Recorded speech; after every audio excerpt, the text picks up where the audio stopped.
நானே எதுக்கு என்ன குடியார பயலுக்கு கட்டி வைக்கிறீங்கன்னு கேட்டதுக்கு எங்க அண்ணி சொல்லுது, உங்க அண்ணன் மட்டும் ஒழுக்கமா சனிக்கிழமையான சாக்கடையில நாய் மொய்க்க ஈ மொய்க்க கடப்பாண்டியா அவன் 10 பேரை வச்சு நான் தூக்கிட்டு வீட்டுக்கு வரணும். நாங்க கட்டிக்கிட்டு வாழல, அதெல்லாம் கல்யாணத்துக்கு அப்புறம் சரியா போயிடுங்கிறாயா. இருந்தாலும் நான் கண்டுபிடிச்சிட்டேன்னு எங்க அண்ணி ரிஜெக்ட் பண்ணிருச்சு. ரெண்டாவதா ஒரு மாப்பிள்ள வந்தாரு. நானும் ஆசை ஆசையா அப்படி வெட்கப்பட்டுக்கிட்டு எட்டி பார்த்தேன் பாருங்க. ஏமா அதெல்லாம் பண்ற?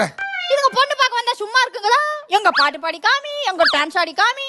சரி நமக்கு தான் பாடவும் வரும் ஆடவும் வருவோமே, ஒரு ஆட்டத்தை ஆடி பார்ப்போம்னு எங்க அண்ணி சொல்லி கொடுத்தாங்க ஒரு பாட்டு. ராஜாவின் பாடல்